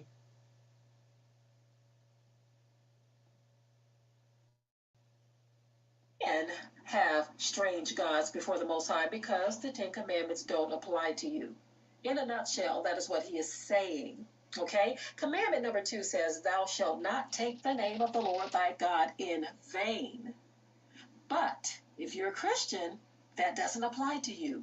So you are allowed to take his name in vain because the Ten Commandments don't apply to you. Okay. Commandment number 3 says, remember to keep the Sabbath holy, right? That's what it says. But according to this megachurch pastor, the Ten Commandments don't apply to you, so you don't have to keep it holy. You can keep it unholy. Okay. Make you think that it came from those who are followers of Christ, because that's a big lie. That's a bald-faced and a bold-faced lie, because both of those are correct, bald-faced and bold-faced. It is a lie. It is not simply followers of Christ, because he wasn't even called Christ. Okay, so when you're sitting up in these churches and these people get to saying crazy, nonsensical things such as you don't have to follow the 10 Commandments, you better run and run fast because that person's trying to carry you to hell. Okay, I just thought I would bring out this article because Christianity is just, it's bubbling to the top. All of the transgressions and the sins of those who claim to love the Most High Yah, but they don't. He said. Okay, any comments on that? One thing to me that's fascinating about Christianity is the ever evolution of how it has evolved in order to keep people under control. Exactly. Right. When we couldn't read or write or it was dangerous to do so, they told us certain things in order for us to stay compliant, right? And so now that we have so-called freedom and certain rights, they've invaded the churches where they can, with the corruption of money, with the taxes, the tax-free stuff that they give them. Now they all these mega churches, they got daycare centers and got beauty shops and all this, in which all of this is about money. Right. And so now, because your money, they show respect a person. Tyler Perry could go to a church and sit in the back row because he was in there and supposed to have a lot of money. They go ask him to stand up and say something, and everybody worshiping Tyler Perry. Exactly. And that's all Christianity is. It's just unraveling. Right. And that's a bad understanding. That's how they think. That's what I'm saying. So you take that right there to all aspects of our life. And if you ain't zeroed in on that, you're a dead man walking, because you do everything you're doing, somebody else dictated it for you. You ain't did no hard thinking on nothing. That's every aspect of our life being like that. Just like I said, if you got a mother and a grandmother, and they made a mean potato pie and mean sweet potato, potato salad, and then you come and kidnap the daughter. But and then she not raised around them. She don't know nothing about them skills that grandmama and her mama had. You done lost all that. That's what I mean by how slick Esau is. Even with what he done with the school system. He came in from the time you born, you getting with the New Testament. You ain't dealing with the Old. That's all you hearing from the New Testament, Jesus, and then all the way to 18 years old.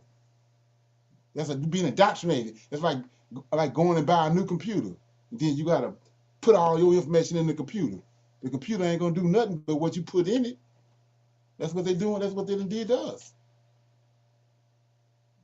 That's all they doing. So that's how. So it's nothing. If you ever did no critical thinking, everything you getting is what somebody else gave you. The beast system, like I said, they want you to think the beast system is coming, but you've been in the beast system. We've been in the beast system since we got here. Fourth beast is the beast system. Yeah, knowledge been skewed. Okay, so I'm gonna play this right here. I'm gonna try to play it through so you can see. I thought it was pretty interesting. This Esau is finest too, right here. Let me play this. Okay.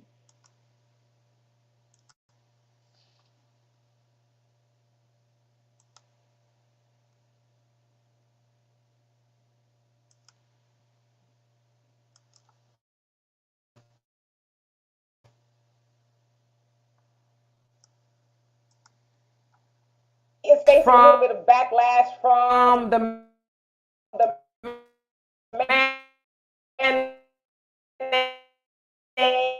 mayonnaise militia. Check it out. This country was built on slavery, which means slaves built this country. Tilled this land from sea and we were its soldiers, 4 million strong, fighting for America's freedoms, even though we remained America's slaves. Built this country. The descendants of slaves continue to build it. Slaves built this country, and we, the descendants of slaves in America, have earned reparations for their suffering. Reparations every moment we spent submerged in the systemic prejudice, racism, and white supremacy that America was founded with and still has not atoned for. Slaves built this country. Masons, blacksmiths, musicians, inventors built cities from Jamestown to North acres and a mule. We'll take the 40 acres, keep the mule. We made your families rich. From the southern plantation heirs to the northern bankers to the New England ship owners, the founding fathers, former presidents, current senators, the Illuminati, the New World. Slave this country. We had Tubman, Turner, Frederick D. Didn't they say Lincoln freed the slaves? But slaves were men. And women. And only we can free ourselves. Emancipation is not freedom. Jim Crow, segregation, redlining, public schools, feeding private prisons, where we become slaves again. As we celebrate June, still outstanding. Cause built this street and we demand the mule.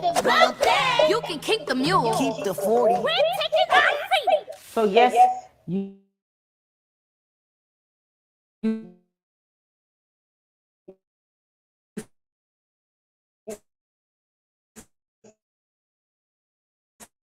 saw the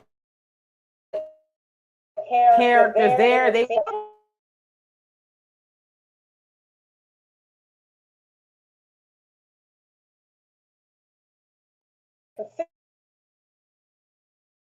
considered anti-white propaganda. I know why. Actually, them in the light that they deserve. Let's keep it real. Your families were slave masters, and they've been a problem with you telling the truth. It's the truth. Get used to it. It's not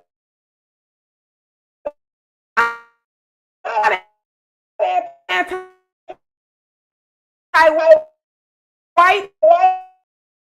It's the truth, right? Anyway, imagine being taught to hate his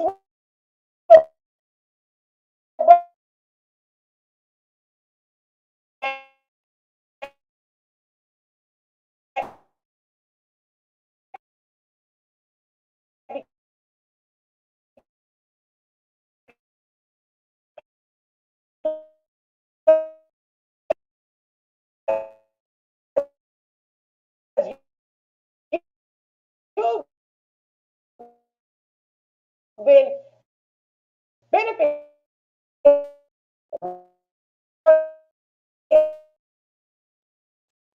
Is on that?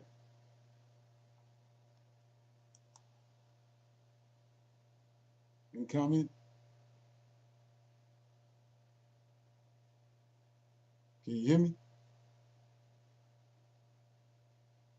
Yes, it was Can a y'all it hear me? was a little bit difficulty with the video, but I got the Okay, gist of you, it. you heard it though, right? Did you hear it? Yeah, I heard it, and I'm gonna tell Okay. you one of the things that continue to bother me about even in these last days is it's interesting to me that they keep even the cartoons in the video. It's all women, all black women.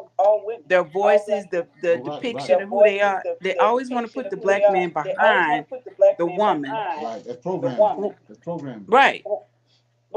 Yeah. So this question I got: who made the video? Who made it? They did, obviously, to me. Right, there you go. There you go. Look at how precise they got us down packed though. They made that. They concocted that video. Right. And that's the image that they're constantly Right. reverberating in our ear all the time, that we as women are loud or opposite of who we Exactly. really are, and Right. the attributes that we have, they demonize it and make it a negative, or is they're always associating this what they call the masculine energy to us as if we are men, and we're not. Right, exactly. And that's the thing about what my situation is when Lord of Hosts came and turned me around and all that, and I'm looking at things, and I'm seeing that none of this stuff is adding up and where I came up, and I'm looking at it, and the Most High revealing it to me. Then you're going and sharing it with different people, and like I said, 7 years, I didn't share it with nobody because I was going back over the scriptures over and over, make sure I knew what I was talking about. And so when I did come out and started talking to people about it, like I said, this is what I ran into. It brainwashed Negroes. So this what I happened, and I realized what was going on when you start dealing with a certain topic, and then you go to a scripture. Every one of them, they can have 8 or 9 degrees in theology and whatever, and you say a certain thing, and they're gonna say, "Oh, I know where you're going. I know what scripture you're going to." Nah, you don't know where the hell I'm going, cause I ain't been in no seminary. I ain't caught up in the system. So all of them, like I say, they can have 10, 15 degrees. You come to find out they programmed. You've been programmed to go to certain places. And so, like I said, after a while, they come to realize that I ain't going where you say I'm going. I ain't been programmed to go where you go. And in the commentary, in the books they tell you to read, and everybody the same. It's like zombies. You're not reading the scriptures and rightly dividing and hearing it like the Most I said. Open your ears and your eyes. They ain't doing that.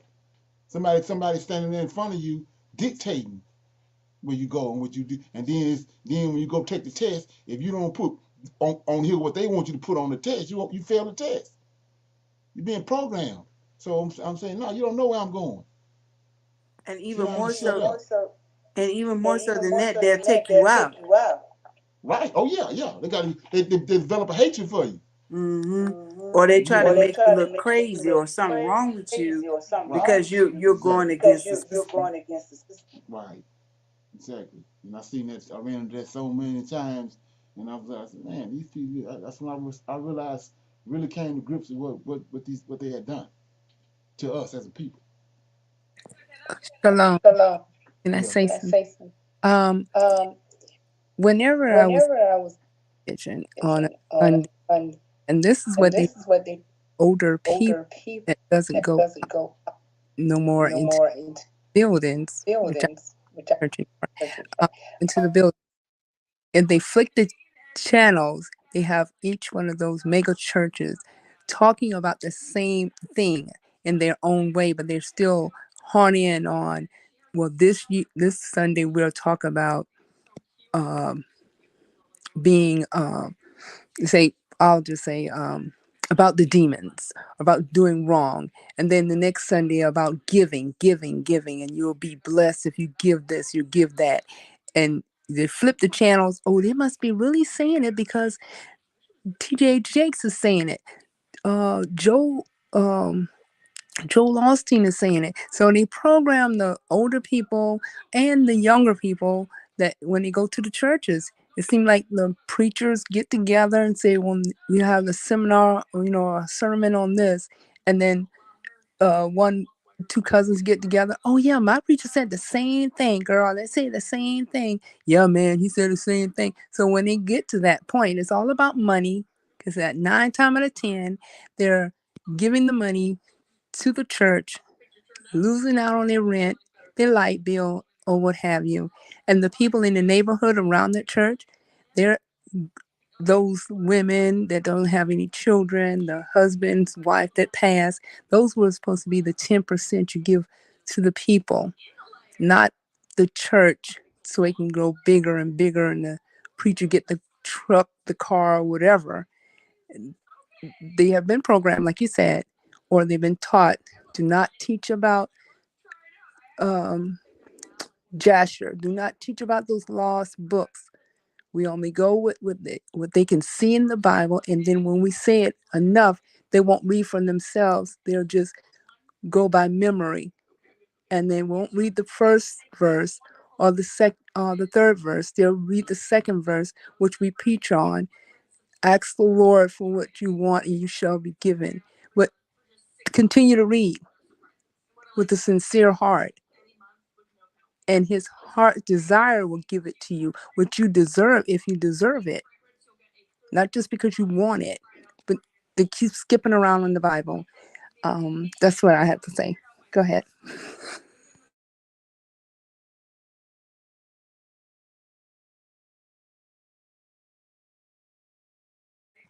I'm done. You're muted, Leonard.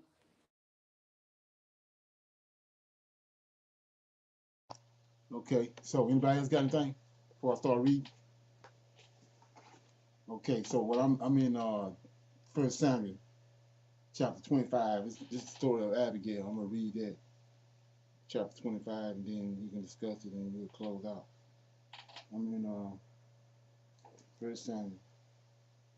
Okay,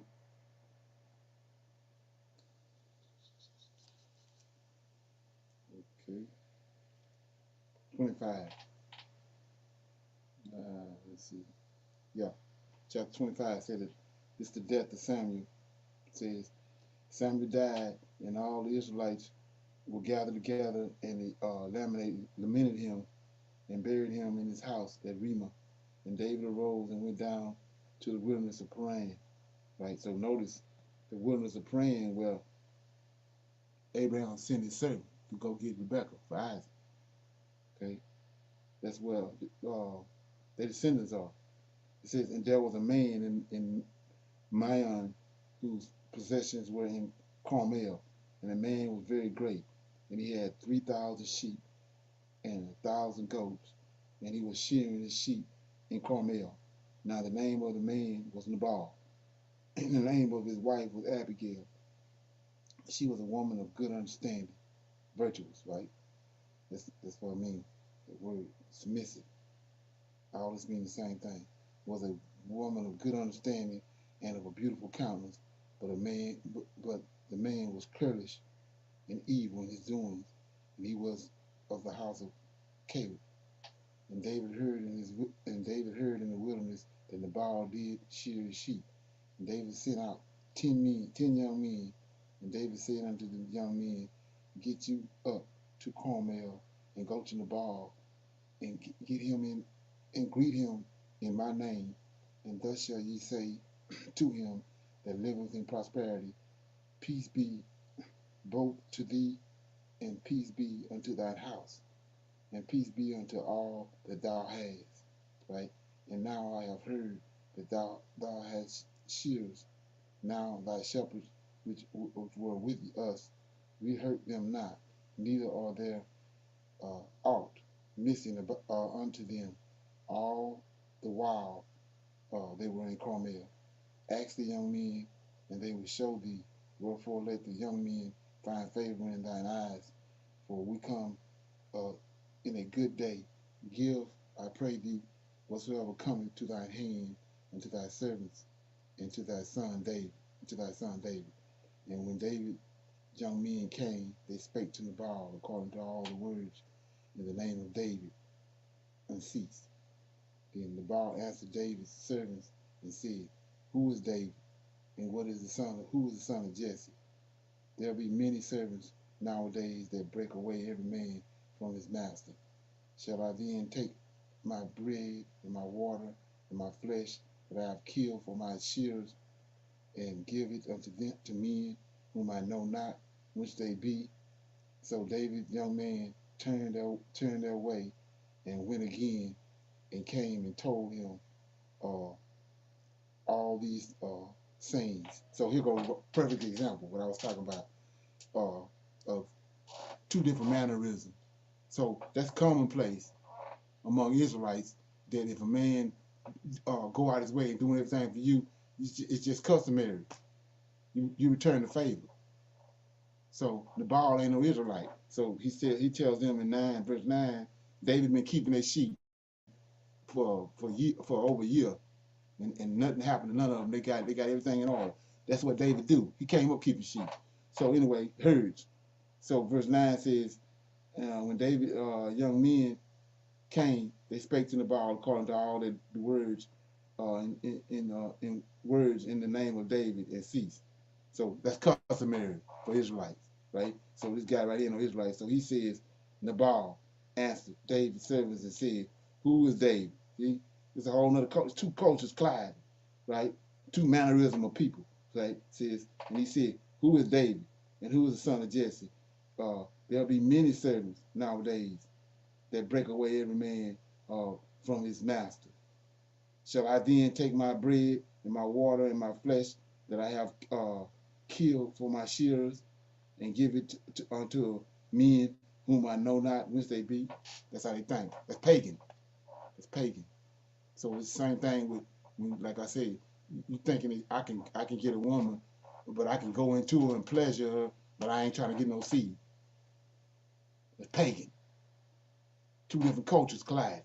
So anyway, he says, shall I then, okay, 12. So David's young men turned their way and went again and came and told him all those things. And David said unto his men, gird up. See, he didn't offended him. This is only one way to counter this in the Israelite culture, right? So he says, David said unto his men, gird ye up every man his sword, right? And they girded on every man his sword, and David also girded on his sword, and there went up after David about 400 men, and 200 abode by the stuff. So that's 600 men. He got 600 men keeping all this possessions, and he don't think he owe them nothing. Okay, so anyway, but one of the young men told Abigail, Nabal's wife, saying, behold, David sent messengers out of the wilderness to salute our master, and he railed on them. But the men were very good unto us, and we were not hurt, neither missed we anything, as long as we were conversant with them when we were in the fields. They were a wall unto us, both by night and day. And all the while we were with them, keeping the sheep. Now, therefore, know and consider that thou wilt do for evil, thou is due, for evil is determined against our master and against all his household, for he is such a son as Belial, that a man cannot speak to him. So he's Belial. That's tied to the giants, Canaanites. So it's two different nature, two different cultures, two different mannerisms, DNA. That's what a drama is. So 18. Then Abigail made haste and took 200 loaves and 2 bottles of wine and 5 sheep ready dressed and 5 measures of parched corn and 100 clusters of raisins and 200 cakes of figs and laid them on asses. And she said unto her servants, go on before me. Behold, I'll come after you. But she told not her husband Nabal. And it was so, as she rode on the asses, that she came down by the covert of the hill, and behold, David and his men came down against her, and she met them. Now David said, this how it happened when a virtuous man and a virtuous woman come together, understanding their culture. So it says, now David had said, surely in vain have I kept all this fellow have in the wilderness, so that nothing was missed of all that pertaineth unto him, and he have requited me evil for good. So and more also do God unto the enemies of David. If I leave of all that pertaineth to him by morning light, any that pitcheth against the wall. And when when Abigail saw David, she hastened and lit off the ass and fell before David on her face and bowed herself to the ground and fell at his feet and said unto upon me, my Lord, upon me let thy iniquity be, and let thine handmaiden, I pray thee, speak in thy audience, and hear the words of thy handmaiden. Let not my Lord, I pray thee, regard this man of Belial, even the Baal, for as his name is, so is he. That's his culture. He's just doing what his forefathers did. The Baal is his name. Folly is with him. But I, thy handmaiden, saw not the young men of my Lord, whom thou didst send. Now therefore, my Lord, as the Lord liveth, and as thy soul liveth, seeing the Lord have withholden thee from coming to shed blood and from avenging thyself with thine own hands. Now let thine enemies and they that seek evil to my Lord be as Nabal.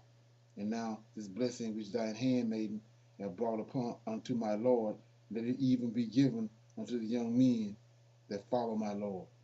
And I pray thee, forgive the trespass of thy handmaiden, for the Lord will certainly make my Lord a sure house, because my Lord fighteth the battles of the Lord, and the evil have not been found in thee all thy days.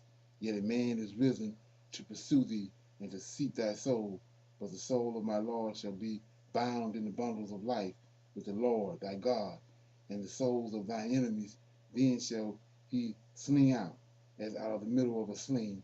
And it shall come to pass, when the Lord shall have done all to my Lord according to all the good that he hath spoken concerning thee, and shall have appointed thee ruler over Israel, that there shall be no grief unto thee, nor offense of heart unto my Lord, either that thou hast shed blood causeless, or that my Lord have avenged himself.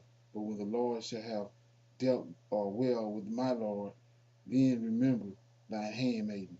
And David said to Abigail, Blessed be the Lord God of Israel, which sent thee this day to meet me, and blessed be thy advice, and blessed be thou, which has kept me this day from coming to shed blood, and from avenging myself with mine own hand. For in my deed, as the Lord of Israel liveth, which have kept me back from hurting them, except thou hast hasted and come to meet me, surely had not been left unto Nabal by the morning light any that pisseth against the wall.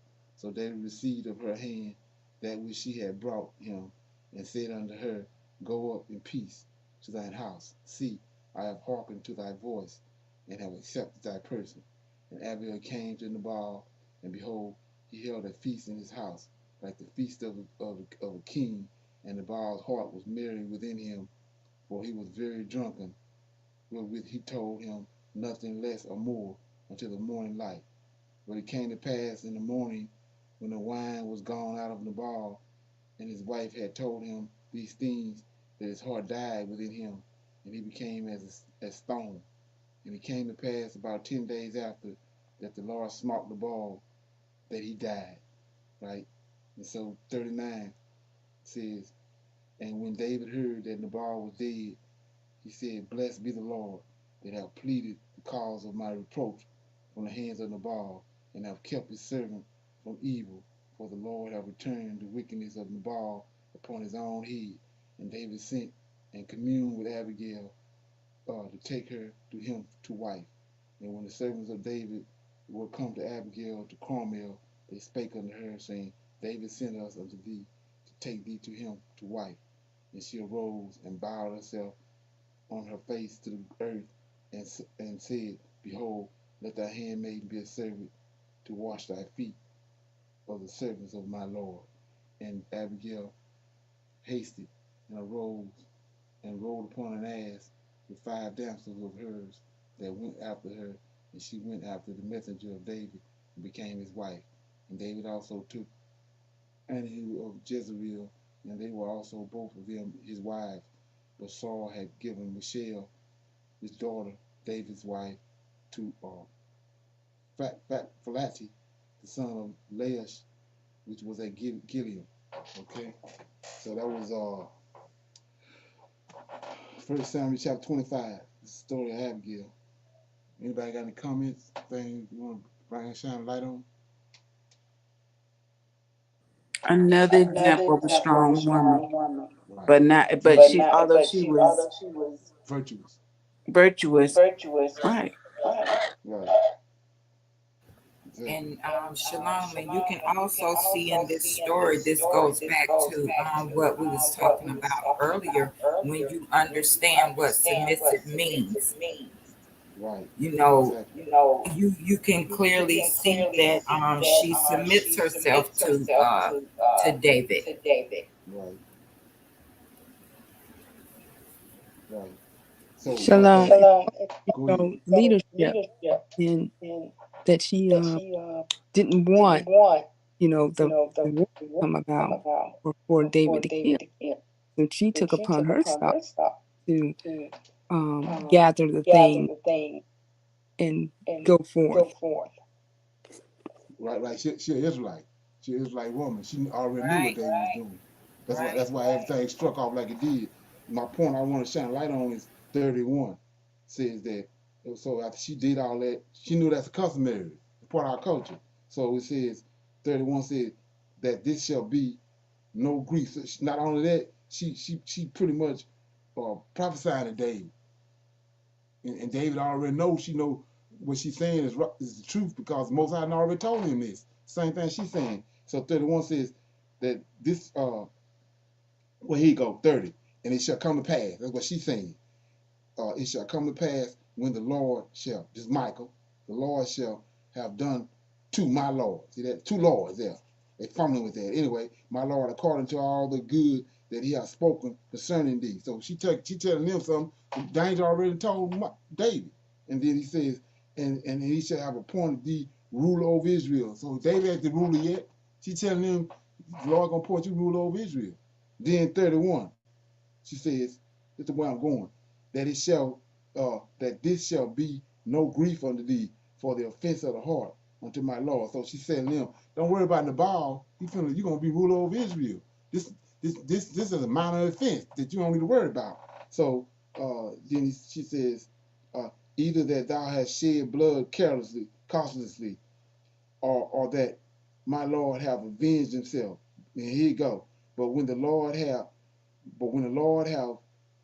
shall have dealt well with you, my Lord, then remember thy handmaid. So she say, after you become king and the Most High deal the right thing with you, remember me. So now look what David do in 39. And when David heard that Nabal was dead, he said, blessed be the Lord that have pleaded the cause of my reproach from the hands of Nabal, and has kept his servant from evil. For the Lord have returned the wickedness of Nabal upon his own head. Now here you go. And David sent and communed with Abigail, and he took her to him for a wife. So he did what she told him in 31. He said, you're gonna be blessed, and when all this come to pass, don't forget me. Remember me. Right? See that? Yeah, he didn't ignore the facts that Abigail, was a godly and wise woman. He didn't ignore that. Right. And that's what the scriptures talking about when it says he put Adam into a deep sleep, and then he took a rib out and formed Eve. And then when he brought Eve to Adam, they working together as one. That's what they doing right here. Right. It ain't nothing David doing or she doing. They within the confines of the Israelite culture, and the Most High in control. And they working as one. Hallelujah. Okay? Is that something? Yes, So, that's like in okay. Esther. Right. Those are women that showed leadership and also, went by their, what was, their habit. I wouldn't say habit. What was the what you said earlier about a girl that was the or that was the, what did you say? Okay, what you coming on? No, I was talking about how Esther and Deborah or Deborah, Oh, and how Deborah, right. Abigail and them, their leadership, I mean, they took on tradition, I believe.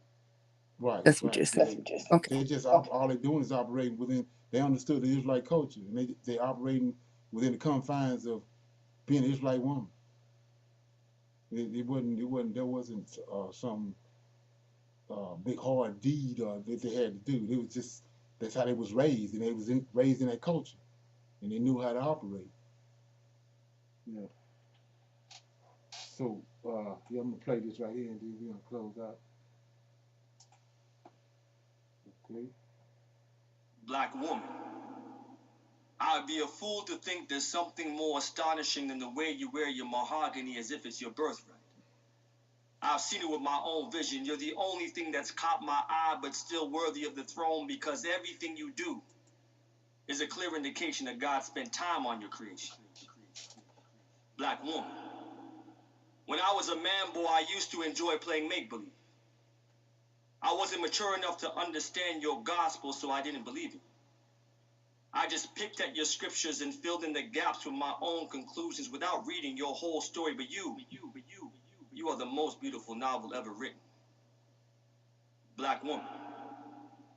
You've opened me up in ways that can only be explained through divine intervention. When life felt claustrophobic, you were the opening on fire escapes climbing through my exposed wounds that were too sensitive to touch. Black women were privy to my secrets. I only expressed the rooftops where endless screams were heard and tears are forgotten.